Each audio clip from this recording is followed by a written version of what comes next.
Hello বন্ধুরা, welcome to my channel. আবার চলে এসেছি নতুন একটা ভিডিও নিয়ে তোমাদের কাছে।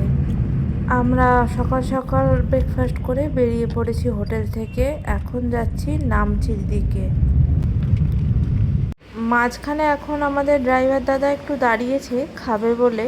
তো দেখো এখানে নদীর ধারে পিকনিক করছে সবাই, কি সুন্দর লাগছে জায়গাটা। ভাবলাম একবার নামবো, কিন্তু টাইম শর্ট থাকার জন্য আর নামতে পারলাম না। দূর থেকেই দেখছি, খুব ভালো লাগলো। আর এখানে যেদিকেই তাকাচ্ছি চারদিকে পুরো রডোডেনড্রনে ভর্তি। ঠিক বললাম তো? জানি না, মনে হলো এটা রডোডেনড্রনই। যদি ভুল হয় তাহলে প্লিজ আমাকে কমেন্ট করে জানিও। এখন আমরা পৌঁছেও গেছি, দেখো নামচিতে। নামচি চার ধাম যেটা বলে। এখন ভিতরের দিকে এন্ট্রি করব, তো চলো তোমাদেরকেও একটু ঘুরে দেখাই। এখানে টিকিট কেটে ঢুকতে হবে। আর পুরান গেছে টিকিট কাটতে, যদিও আমি এর আগে আর একবার ঘুরে গেছি জায়গাটা, তাও পুরান তো ঘোরেনি, তো তাই চলে এলাম আমরা ঘুরতে।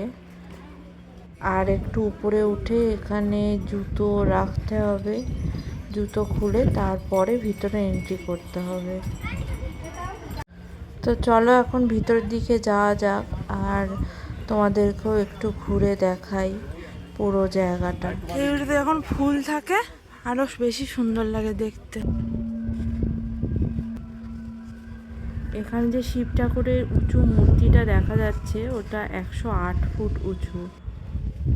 আর এটাকে চার ধাম বলে, কারণ এখানে পুরী জগন্নাথ মন্দির, রামেশ্বরম মন্দির, দ্বারকা, তারপর বদ্রীনাথ মন্দির, এগুলো সবকটা মডেলের মতো করে আছে। আর ভিতরে ঠাকুরও আছে, আর ছোট ছোট কয়েকটা মন্দির আছে, যেগুলো তোমাদেরকে আমি এখন ঘুরিয়ে দেখাবো।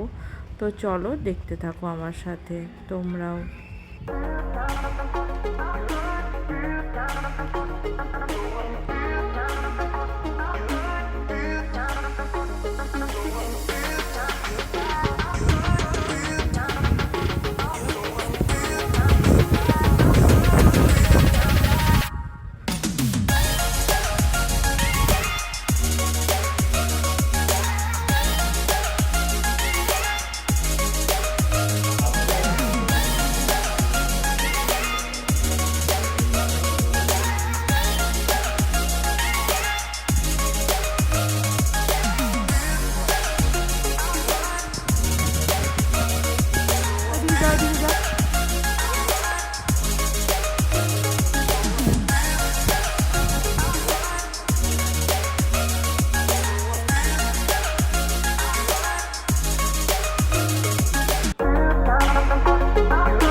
মূর্তিটা আছে শিব ঠাকুরের 108 ফুট, তার তলাতেই এই হলঘরটা, যেটাতে শিব ঠাকুরের পৌরাণিক কাহিনী খোদাই করা আছে পাথরের।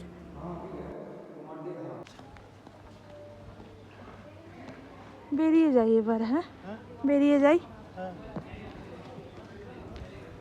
আর যাওয়ার সময় আমি লক্ষ্য করিনি এইখানেই আছে বাইচুং ভুটিয়ার স্টেডিয়াম, দেখো। আর ফেরার সময় আমি একটু স্লো করে দেখিয়ে দিলাম তোমাদেরকে, কারণ যাওয়ার সময় আমি ভুলে গেছিলাম এটা ভিডিও করতে। আর এখন গাড়ি নিয়ে বেরিয়ে পড়েছি বাড়ি যাওয়ার পথে, কারণ আজকেই আমাদের ট্রেন আছে।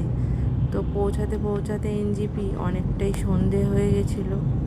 তো এখানেই আমাদের শেষ হলো এই ট্রিপটা। তো সবাই খুব ভালো থেকো, আবার একটা নতুন ব্লগ নিয়ে খুব তাড়াতাড়ি চলে আসবো। টাটা।